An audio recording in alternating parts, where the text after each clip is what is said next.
Olha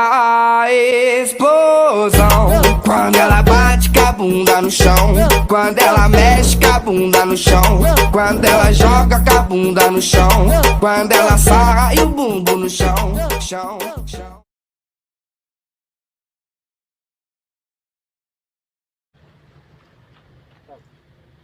บรรยากาศสดๆนะครับ ตอนนี้ฟ้ากำลังครึ้มมา ปล่อยไม่ได้ครับเบ็ด เพราะมันกินเร็วมากเลยครับ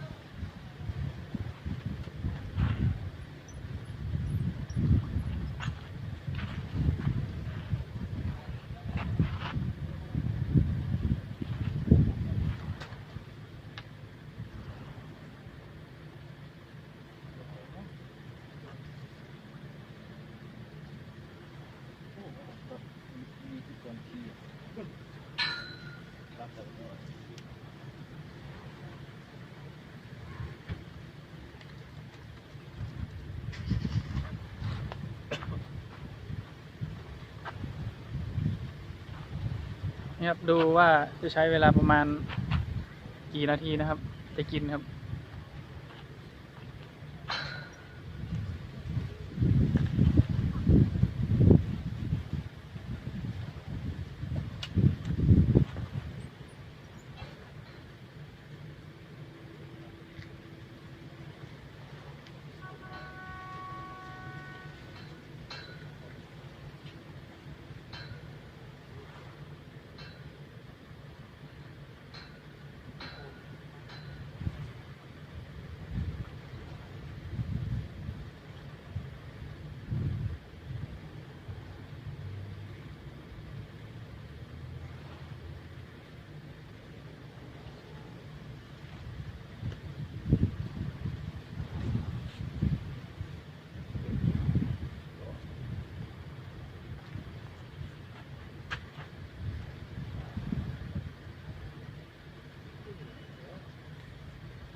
เอาแล้วเนาะ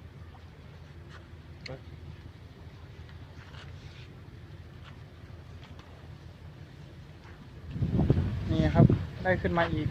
1 ตัวครับไซส์สวยครับ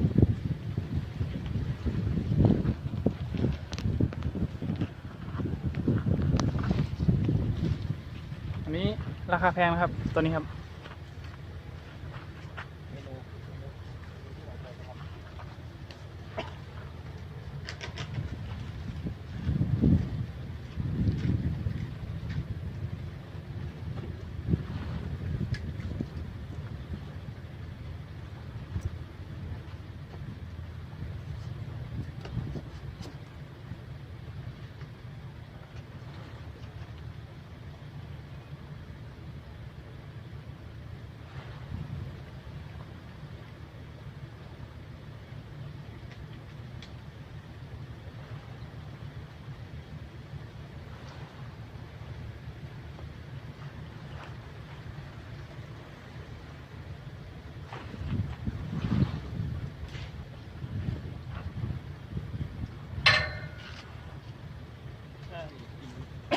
กินนิดเดียว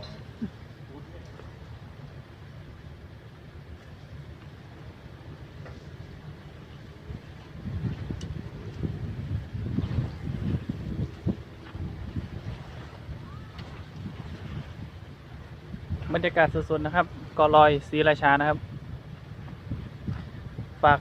กดติดตามกดSubscribeกดไลค์กดแชร์ด้วยนะครับ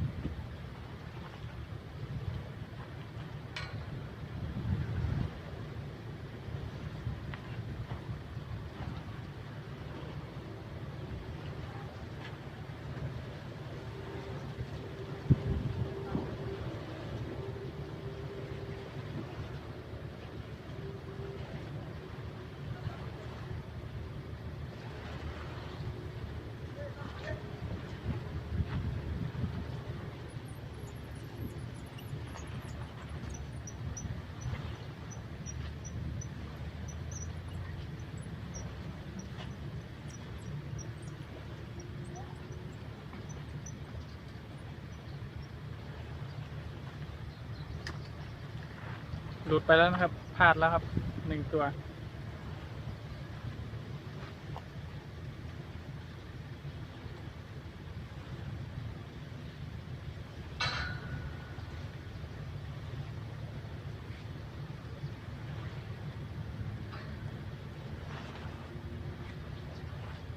ติดตามนะครับเนี่ยจะลงไปอีกครับของว่าดึงของเล่นไหมไม่เลยว่ะ เดี๋ยวตัวนี้จัดแล้วจัดแล้วอยู่ไหมโอ้หลุดไปแล้ว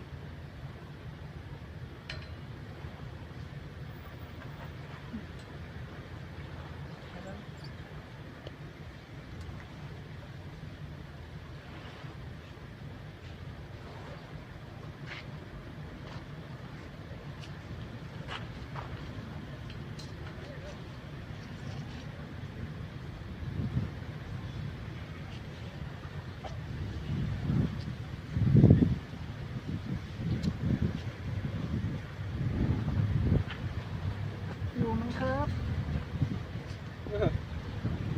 ประวัติเปล่าอ่านเลยครับ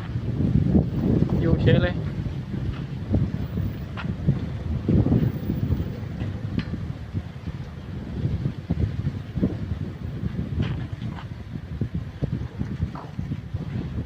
ซื้อหากินดีกว่าเลยเถอะ อันนี้อยู่ในหันเลย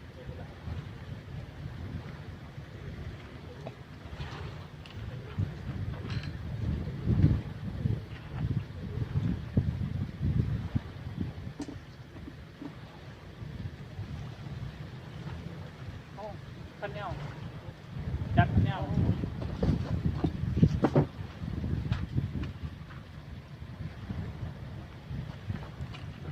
โอ้โอ้รูดตัวใหญ่ปะ บัวบาดเนี้ยหุ่นเลยสุดแล้วครับท่านผู้ชม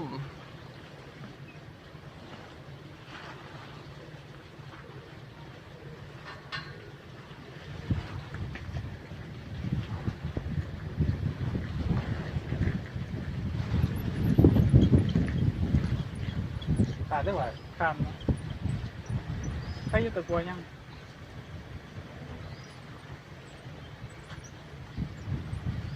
หมดแล้วครับกำลังกินจูครับช่วงนี้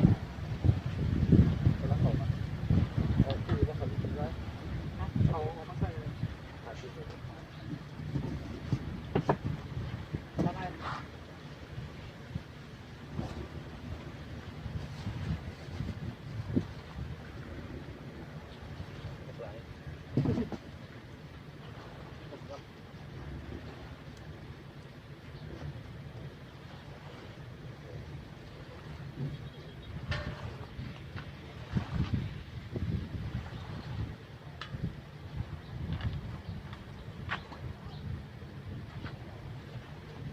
สดกันครับ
โอ้หลุดแล้ว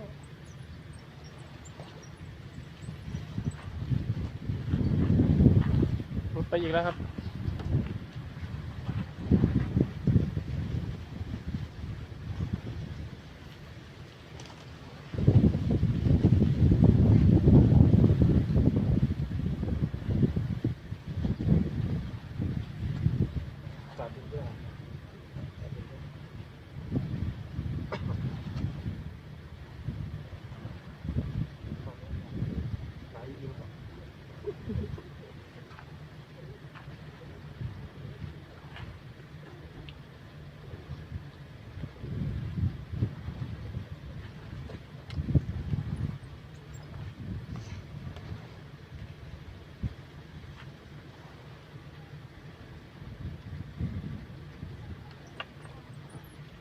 อยู่ไหมครับได้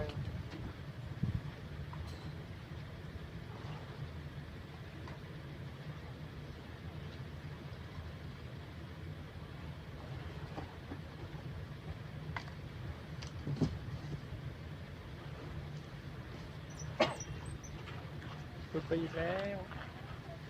เดี๋ยวว่าเขาเอาลงมันกินได้เลยเขาประตูกินได้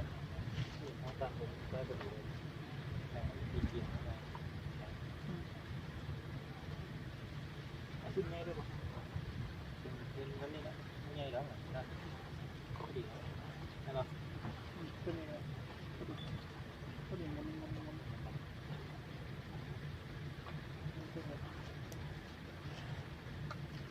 คิดอะไรคิดต่อไปกัน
โยมันหูไปเขียงนี่ปลาอะไรครับสวยไหมนี่ครับปลาสวยงามแต่กินไม่ได้มันอยู่ปลาสวยงามนี่ครับปลาตีนทะเล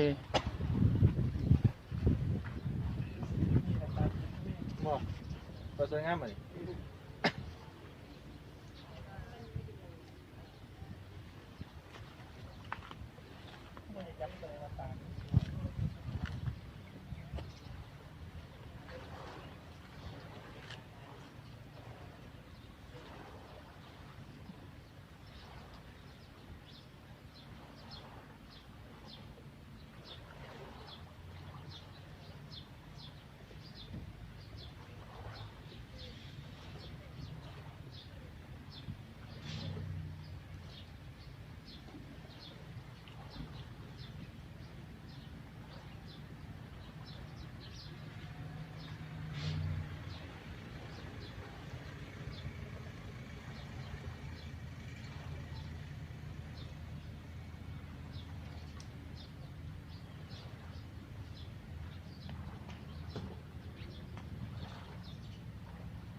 ลาหมึกบ่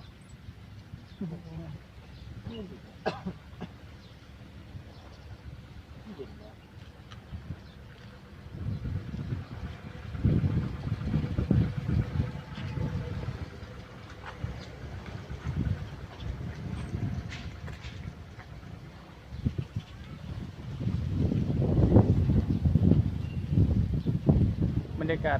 เย็นดีมากเลยวิวก็สวย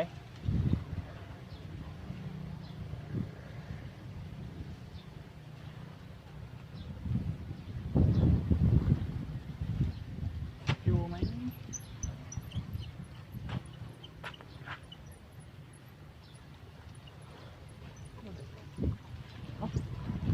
ว่าคิดถั่วคิดเท่านี้ของเขาต้องดึงมาเร็วๆแล้วเอาเป็นห้างดึงไปเลยแต่ว่าระวังตะกัวนะฟงหมดค่ะเจ้านะ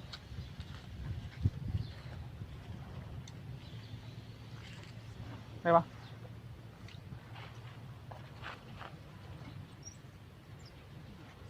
แล้วเขาจะฝึกยังไงเอาอีกหรอ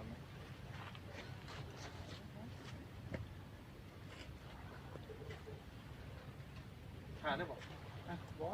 เฮ้ยปลาดึงไหมปลาต้องไหนปลาเขาบอกยังรู้ว่าอายปลาพอหูใจได้ที่หูใจเดี๋ยวจะทำมั้ง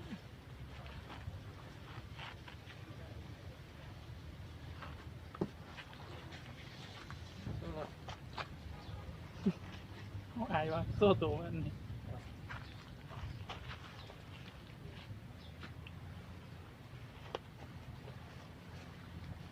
แต่ว่าอันหลากของโปรตีนนี่นั่นหรอ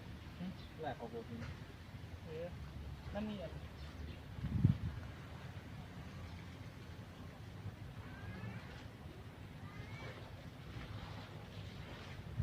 เบ็ดเพิ่มเมื่อกี้ไปเลยวะไม่ใช่เบ็ดอะไรหรือไงจะฝากว่ามัดไง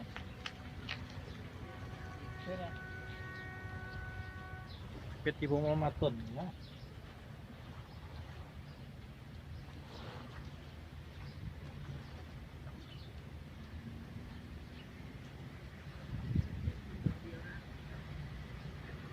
ก็คือต้องเอาเบ็ดเบ็ด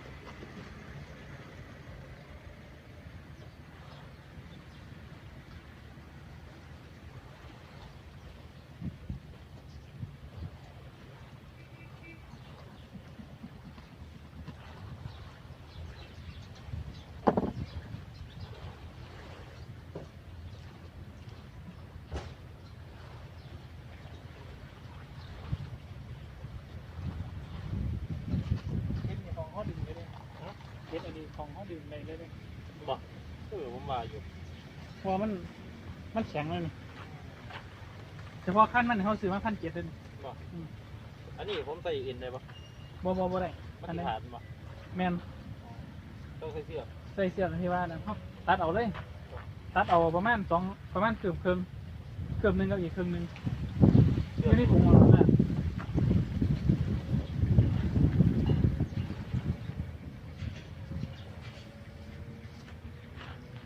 ใส่เบ็ดขั้นเหนียวขั้นนั้นเนี่ยที่ว่าเขาซื้อมา600นั่นแหละนี่บอกมอดีมากไปสำหรับคนหัดใหม่ๆนะนั่นบอกพอดีนะพอดีใส่เฉพาะคือจังของกระจกซื้อมา3-400เขาเอาวันซื้อ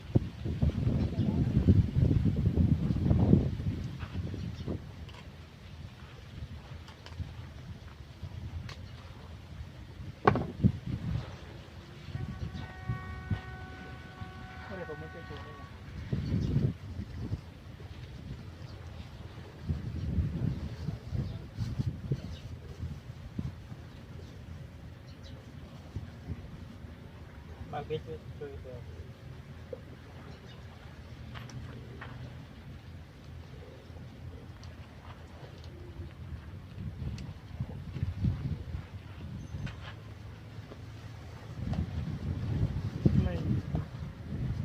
ไม่วะรุดวะ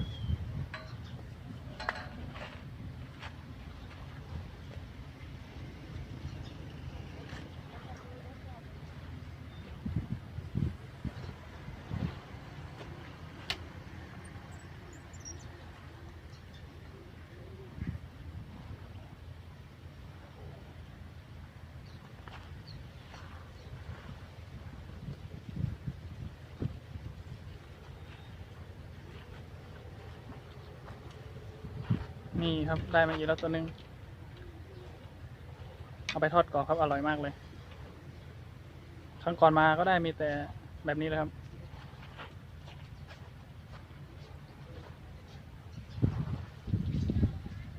กินพร้อมกันยัง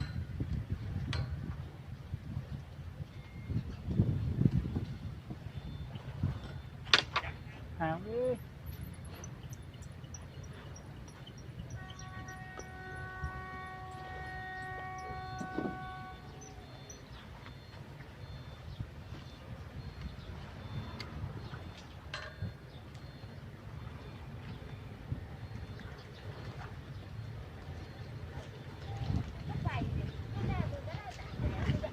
ได้เหมือนยัง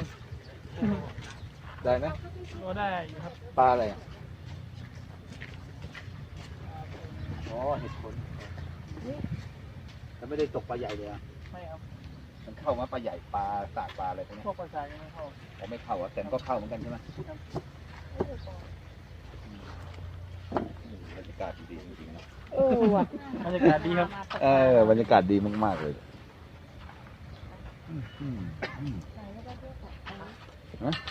เกาะมันอยู่นู่นมั้งอยู่ทางนู้นมั้ง ถ้าไปต่อสีช้างเอาไปขึ้นตรงนู้น มันขึ้นคนละกี่บาทอ่ะ ตอนนี้ไม่รู้ว่าเท่าไหร่ ไปกลับ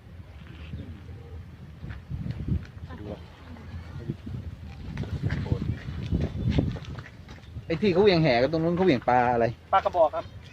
ได้ทีละครึ่งถังเอาขึ้นมา เหรอ ครับปลากระบอกอ่ะฝูงมันจะมาเป็นฝูงครับ ผมใหญ่แล้วเนาะ ผมไม่ได้เอาแหมาวันนี้นะแต่เขาก็ห้ามหวานครับ ห้ามหวาน แต่มันก็มีคนหวานอยู่ครับ แต่ก็ห้ามหวาน ครับห้ามครับเพราะว่ามันทำให้พื้นถนนมันสกปรกไงครับ อ๋อ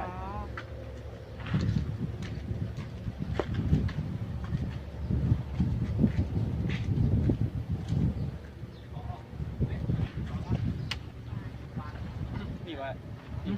แล้วอันนั้นแล้วฝุ่นปะห้ามผีเลยผมไม่ผีละ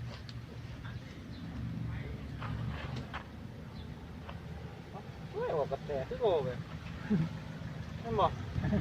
แก่ละคุยไหมคุยออกคุยออก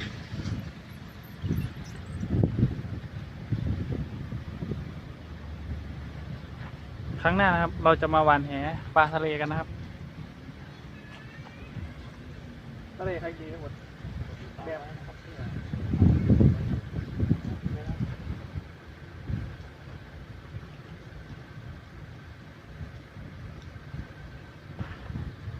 กดติดตามไว้นะครับ เพื่อจะไม่พลาดคลิปต่อๆไปนะครับ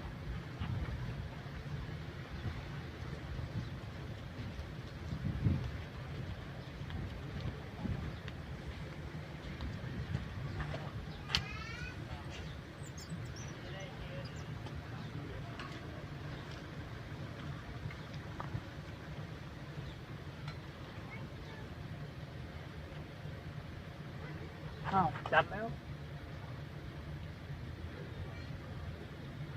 อยู่ไหมอยู่ไหมโอ้อยู่เอาเลยเอาออกมาเลย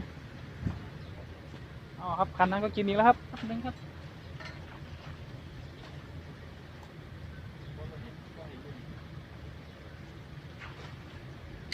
ออกไปเรื่องมัน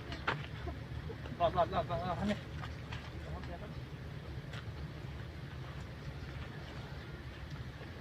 อยู่ไหม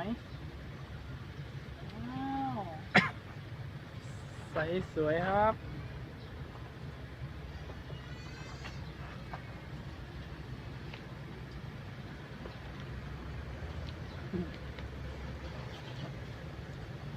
ตรงนี้อีกเล็กพอดีมัน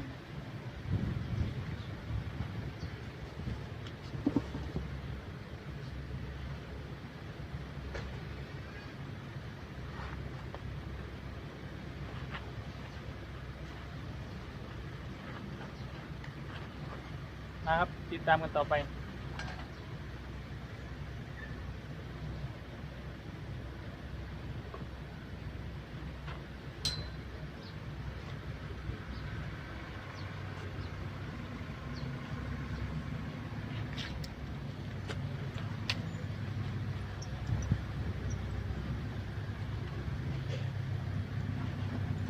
ต้องกินแต่ว่าเขาต้องซื้อไว้ได้ไม่จังหัวเนาะ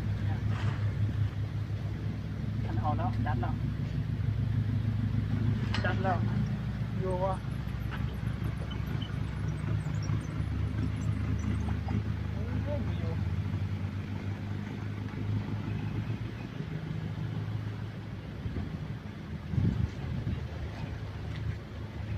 อยู่ว่ะ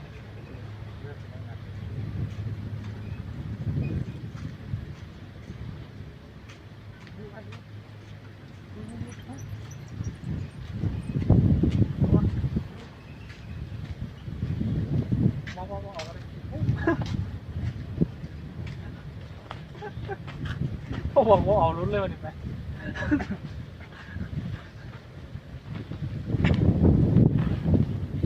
ต้องไปนอกเลยวะ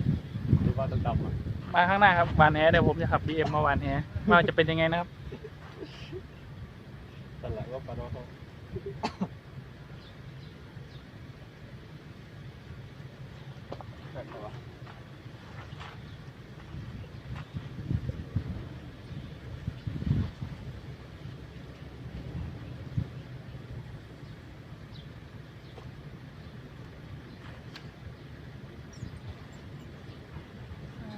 กำลังอยากกินจัดในช่วงนี้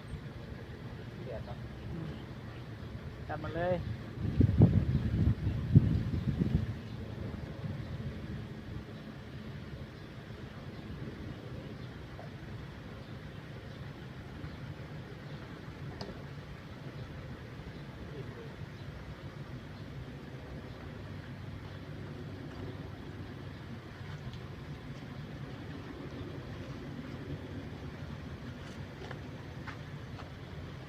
ลงอีกครับลงอีกครับ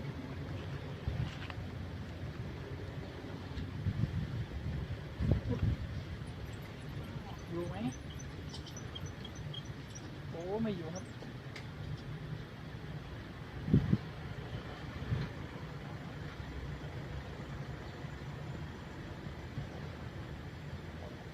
ข้างหน้าครับเราจะเอาปลาหมึกมาตกนะครับ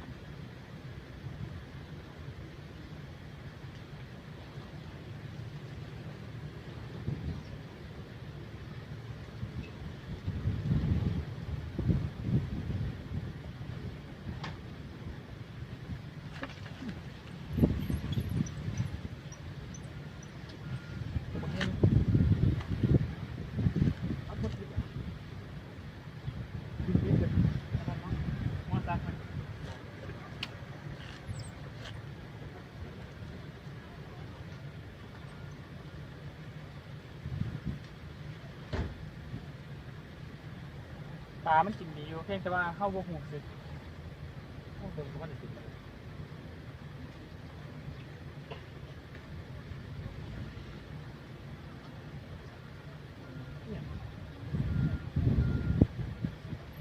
โคตรดี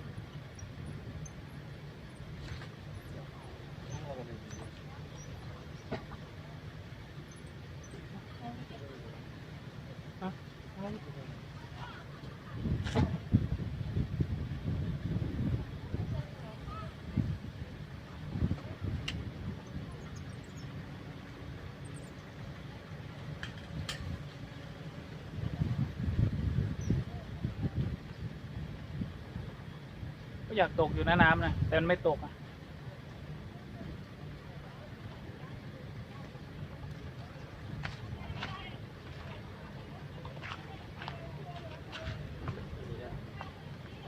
มีใครช่วยให้ผมทำให้ผมตกน้ำได้ไหมเม้นเข้ามาเลยครับ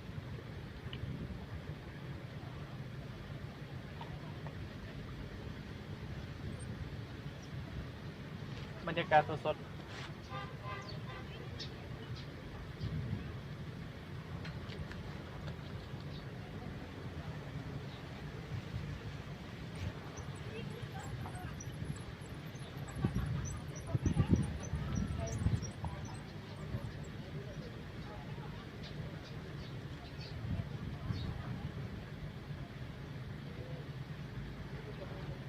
จัดมาเลยปึ๊บ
บรรยากาศฝนก็จะตกแล้วครับ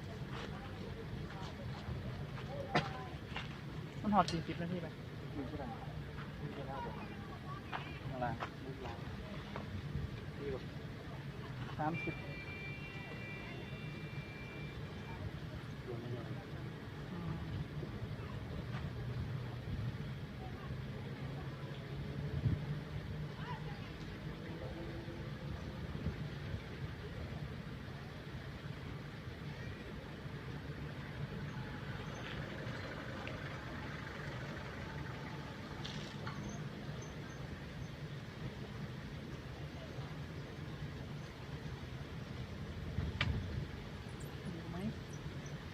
อยู่ไหม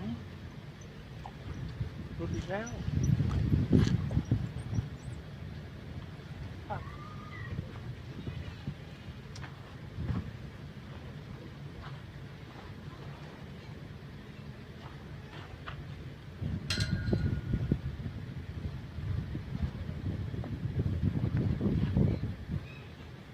ขณะนี้ก็บ่ายโมงกว่าๆครับ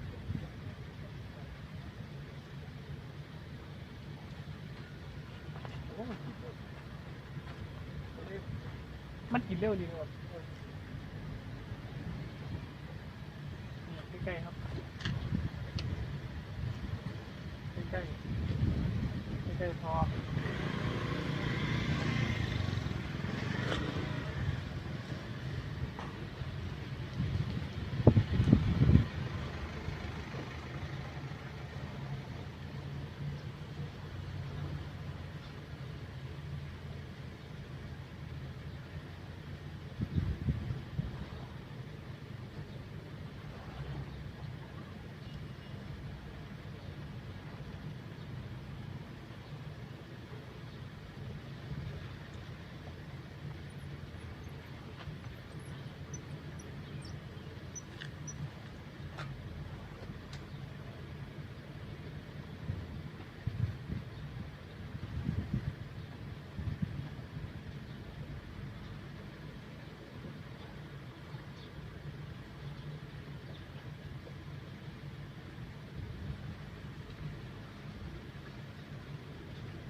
หลุดอีกแล้วครับ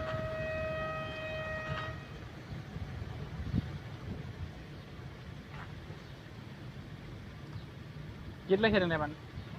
ยึดเลยแค่ตรงไหน กดเป็นเนี่ย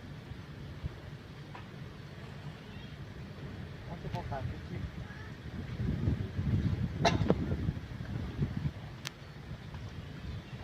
บันทึกแล้วเนาะ